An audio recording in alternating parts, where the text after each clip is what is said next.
নমস্কার, আমি নমিতার সহজ রান্না চ্যানেলের নমিতা। তো আজকে আমি সন্ধ্যায় চায়ের সাথে খাওয়ার জন্য বানাবো। এখানে আমি একটু পাতা শিম নিয়েছি এগুলি, আর পেঁয়াজকে গোল গোল করে কেটে নিয়েছি পাতলা করে, আর এখানে নিয়েছি কিছু পাট পাতা, একদম কচি নরম মাথাগুলি নিয়েছি।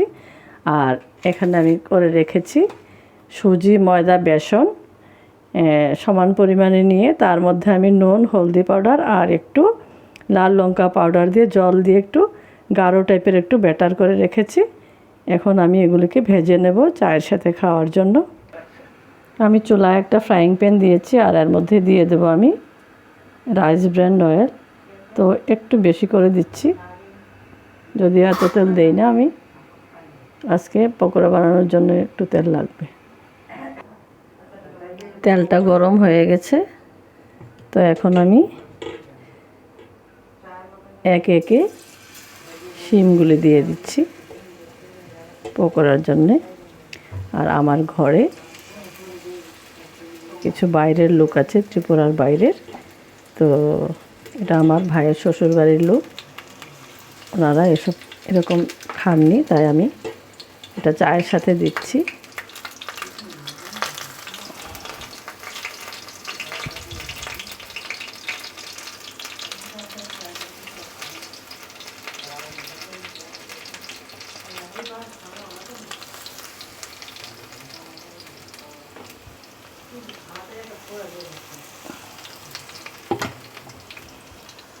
আমি মিডিয়াম থেকে একদম কম আছে এটাকে আমি ভেজে নেব। আর এটা শিমটা হতে, যাতে তাড়াহুড়ো করব না, যাতে ভিতরটা ভালোভাবে হয়, আমি এটাকে ভেজে নিচ্ছি। আপনারা আমার রান্না পছন্দ করলে, দেখতে চাইলে আমার চ্যানেলটাকে সাবস্ক্রাইব করে দেবেন, যাতে ভিডিও পোস্ট করার পরে আপনাদের সামনে চলে আসে। আর আজকের রেসিপিগুলি ভালো লাগলে লাইক, কমেন্টস আর শেয়ার করে দেবেন। আর আপনারা পাশে থাকবেন, তাহলে আমিও সবার পাশে অবশ্যই থাকি।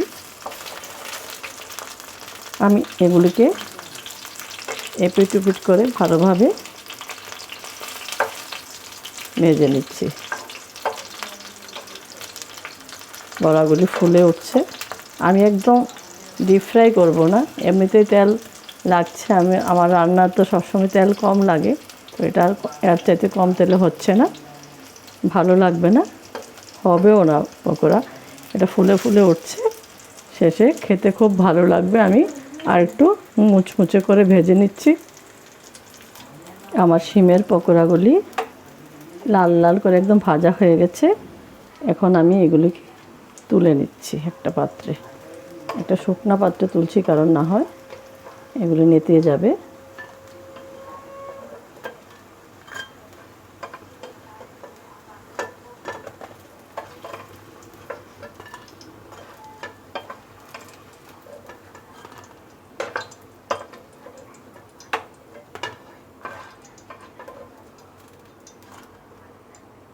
তো এর মধ্যে এখন আরও তেল আছে, আমি ওটার মধ্যে দিয়ে দেব পাট পাতাগুলিকে।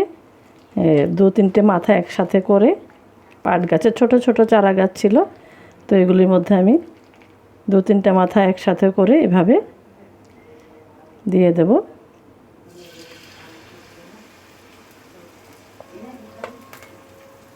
এটা সন্ধ্যা সময়তে এমনিতে খাবো, কিন্তু এটা ভাতের সাথেও খুব ভালো হয়। আমি অন্য সময় ভাতের সাথে খাই, এখন এটা সন্ধ্যার সময় চায়ের সাথে খাওয়া হবে।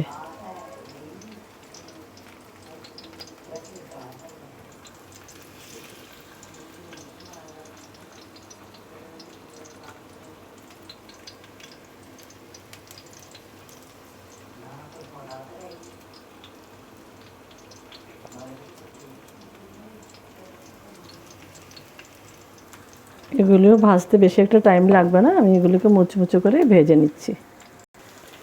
পাট পাতার পকোড়াগুলি হতে হতে আমি সাইডে আবার পেঁয়াজগুলিও দিয়েছি, না হয় সময় বেশি লাগতো। আমি এগুলিকে আবার উল্টে দিচ্ছি। আর সব কিছু দেখাতে গেলে ভিডিওটা বড় হয়ে যেত।